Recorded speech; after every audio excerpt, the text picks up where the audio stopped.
Right now at 10, a wild weekend. Thunderstorms putting on a stunning show while soaking the islands.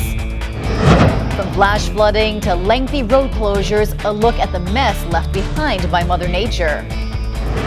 The weather is calming down just a little, but there's still the potential for more downpours and rumbles tomorrow. I'll have the latest severe weather alerts.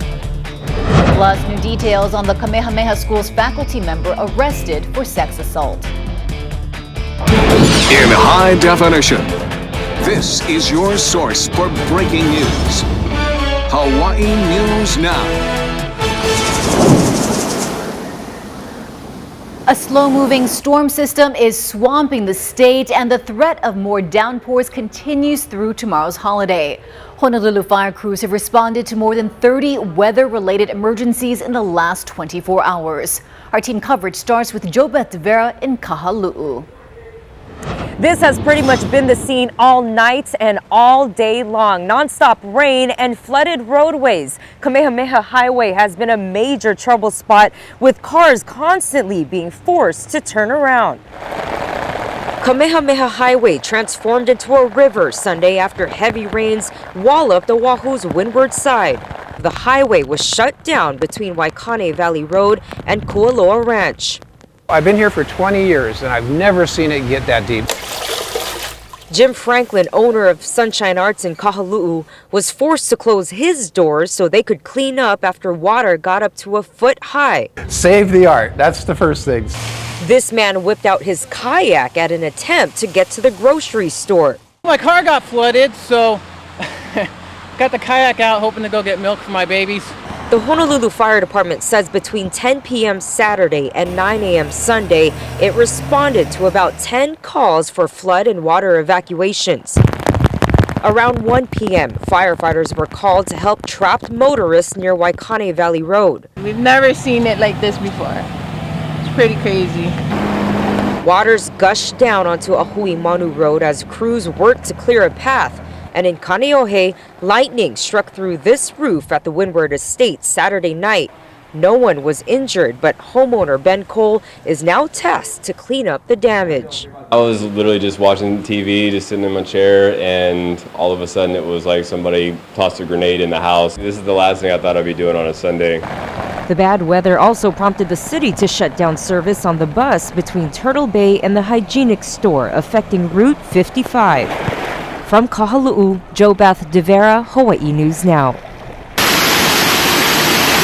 And this is new video into our newsroom of the severe flooding out in Kahalu'u. Water poured down the hills, forcing people to stay indoors this afternoon. The flooding swamped front yards and homes in dangerous brown water. And the downpours created dangerously high water levels. Check out these pictures of the fences underwater at Kualoa Ranch. Just before 7 tonight, police finally reopened Kamehameha Highway from Kahalu'u to Kualoa. Coming down. Over on Maui, check out this video of the raging Wailuku River. Iao Valley is closed due to flash flooding. Earlier in the day, homes near the Waihee River were evacuated.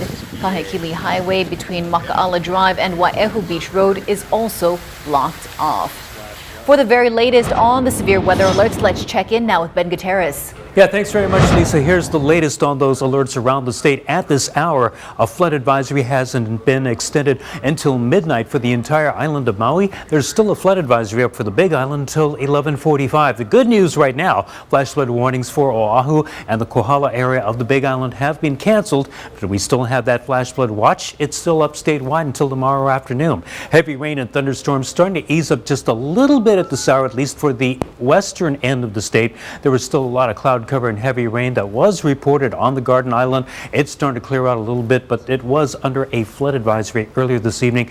So starting to get a bit of a break from the torrential rains on Oahu that have been falling almost all day. Radar, meantime, is still picking up some moderate to heavy showers and thunderstorms right around Maui. They're starting to let up just a tad, and there's still some moderate to heavy rain, but those have eased up just a little bit for the Kohala and Kona areas, but still a lot of thunderstorms just off the west side of the island of Hawaii. How much rain did we get? I'll tell you exactly how much coming up in a few minutes. Thank you, Ben. And tomorrow, thousands of people, including Ben, are planning to take part in the Great Aloha Run. Race officials are monitoring the weather conditions, and a final decision will be made early in the morning. Participants should check the event's website tomorrow before heading to the 8-mile run, which stretches from Aloha Tower to Aloha Stadium. Right now, the entire island of Oahu is under a brown water advisory.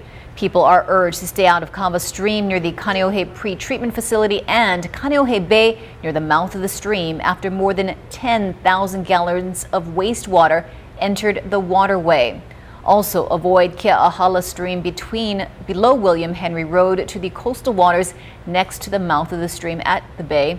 This is due to 1,200 gallons of wastewater discharging from 2 manholes into storm drains. Warning signs will be posted in the morning. Take a look at the strange sight off the Valley Isle today. The National Weather Service received several reports of this water spout spotted off South Maui just before 1:30 this afternoon. Several people stopped to capture these amazing images.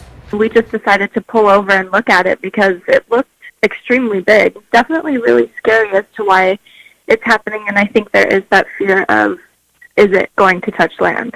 McKenna says the waterspout lasted for just a few minutes before it disappeared. And the relentless rain also soaked the Friendly Isle today. This is footage of the downpour at the Molokai airport, where we were told several flights were delayed. The stormy weather also forcing the Polynesian Voyaging Society to postpone Hokule'a's departure from Maui this morning. The voyaging canoe is docked at the Marine Education Training Center at Sand Island. Crew members were supposed to set sail from Ma'alai Harbor at 1 a.m. If weather conditions improve, Hokulea will depart tomorrow morning and arrive on Tuesday. And who are we? The heavy showers led to an unusual outcome in the Hawaii high school sports world. The Division I title soccer game between Baldwin and Hawaii Preparatory Academy was called off last night. Normally the game would be postponed, but both teams agreed to the title of co-champions. This is the first time there has been 2 D1 champs and the first time a neighbor island team has been a D1 soccer champion. And be sure to download our Hawaii News Now weather app to get first alerts and the latest updates on all the severe weather. Turning to other news now, the Kamehameha School's faculty member arrested for sexual assault allegations has been charged. Police took 23-year-old James Maeda into custody Friday night around 9:30. According to sources, the assistant band director allegedly started an inappropriate relationship with a student when she was 14 years old. Sources say the team disclosed multiple accounts of sexual assault from last June to this month. Maeda's bail is set at $450,000. It's a milestone for Team USA. The United States has now secured 10 medals thanks to 2 big wins on the snow and on the ice. Joe Fryer has the recap from Pyeongchang. We're looking good. Slopestyle skier Nick Gepper was down to his last of 3 chances now into the final jump when he uncorked a high-flying, high-scoring run. 1, 2, 3, wow! Earning a silver medal. An amazing run! 4 years ago, he won the bronze when Team USA swept the slopestyle podium. This time for Gepper, silver is sweeter. To believe that I'm a 2-time Olympic medalist in this discipline is incredible. At a press conference, he opened up about his struggles with depression after Sochi. I had pretty much given up on skiing altogether, had given up on myself, and basically wanted to end it. I was really glad that I got the help that I needed. Teammate Gus Kenworthy, who took silver in Sochi, missed the podium this year.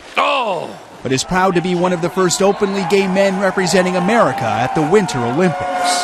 My family's here, I've got some friends here, my boyfriend's here. Win or lose, I had their support, and that definitely feels good. Amazing! On the ice, Team USA scored its first speed skating medal of these games. And Kruger in second! A surprising silver for John Henry Kruger in the 1,000-meter short track race. A huge one, and stomps it out. Back in action tonight, American Jamie Anderson goes for her second gold after winning snowboarding slopestyle last week. She'll compete in snowboarding Big Air, a new event that's soaring into the Olympics. Joe Fryer, NBC News, Pyeongchang. And here's the medal count. Norway still in first with 26, Germany next with 18, Canada in third with 16. The Netherlands has 13 medals. Russian athletes have 11. And Team USA is in sixth with 10 medals. And KHNL is your home for the Olympics. You can check out the schedule for all your favorite events at hawaiinewsnow.com. Still ahead, why a Hawaii teacher is calling for change when it comes to preparing for a campus shooter. Plus, what Florida students are planning after the mass killing at their school. Tonight between Pearl City and Aiea, up to 3 lanes are closed on the H1 East from the H1-H2 split until 4 a.m. And a reminder for tomorrow, the Great Aloha Run begins at 7 a.m. The race starts at Aloha Tower, will continue on to Nimitz Highway, Kamehameha Highway, and end at Aloha Stadium. Remember, you can always get real-time traffic updates by downloading our Hawaii News Now app. I'm Lacey Denise. Join me tomorrow morning right here on Sunrise, and I'll have your traffic updates starting at 4:30 a.m.